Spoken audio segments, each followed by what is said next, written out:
Joining us now from Washington is Democratic Congressman Beto O'Rourke of Texas. He's aiming to unseat Republican Senator Ted Cruz in November. Very good to have you on the show this morning. Good morning. My first question would be about the meeting with the president. Are you hopeful that a DACA deal could happen, and what would you want in it?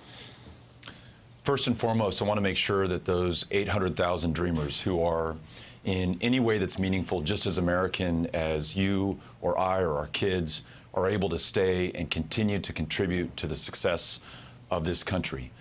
Secondly, I'm open to any reasonable proposals, like one I worked on with John Cornyn, our senior Republican U.S. Senator from Texas, to increase staffing at our ports of entry, those places where we connect with Mexico, where the vast majority of goods and people cross through, where we are severely understaffed. That improves security. It's also connected to job growth and economic growth in our state and in our country. So that's the path I'd like to take. But listen, I'm going to work with anyone, anytime, anywhere to do the right thing for our country. And I think it's a good sign that at least people are talking and listening to each other right now. Nick. Congressman Nick Confessore here. So the border is a big issue in Texas. I'm curious if you think it's important as a policy priority to keep people from coming into the country who do not have permission to be in the country. I think it's important to ensure that we have immigration laws that reflect our interests, our values, and the reality on the ground. One of which today there are more Mexican nationals going south to Mexico from the United States than are coming north from that country here. We have the lowest levels of northbound apprehension in my lifetime.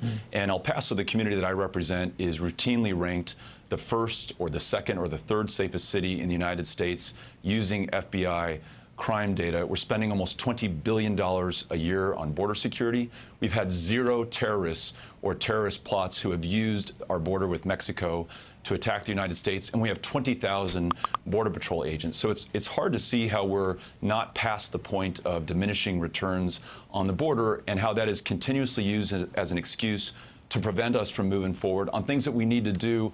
The most obvious one before us, these 800,000 dreamers here in the United States who are making this country so successful. And by the Cato Institute's estimate, if we lose the dreamers, we'll lose about $280 billion to the positive to the U.S. economy over the next 10 years. Mike Barnicle.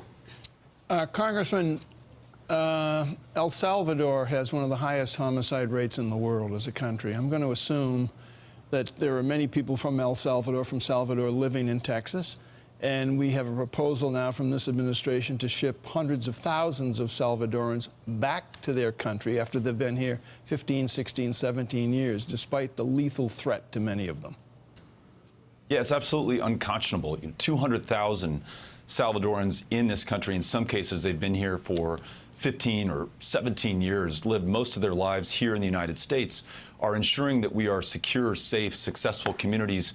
About a quarter of those that I represent in Congress were born in another country, many in Mexico, many in El Salvador. They are the reason, in large part, for our security, the fact that El Paso's routinely one of the safest cities in America. So, first of all, there's nothing to be afraid of. Second of all, there's every reason in the world to make sure that we can capitalize on their contributions to our country. And then forcing El Salvador at its most vulnerable moment to absorb 200,000 people from this country is going to produce more pressures and more problems that'll come back right on our front doorstep on the Texas-Mexico border. Quickly before we go, Gene Robinson, tell us about Emilio Gutierrez. Yeah, this is a reporter from Ciudad Juarez who has been living in this country peacefully with our recognition and understanding for the last 8 years, is now under the Trump administration in a detention cell in El Paso awaiting deportation.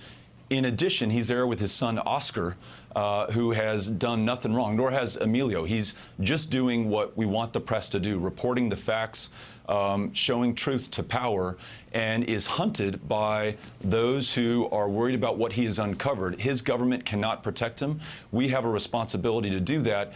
It's not unconnected to the fact that this president in this country has called the press the enemy of the people, not the best defense against tyranny. And that country, Mexico, is the most dangerous place to be a journalist in in this hemisphere. We've got to do the right thing by Emilio and make sure that he can stay here in the United States. All right, Congressman Beto O'Rourke, thank you very much for being on the show this morning. Thanks for having me on. Thank you for being with us. We certainly are inviting Ted Cruz to come on anytime.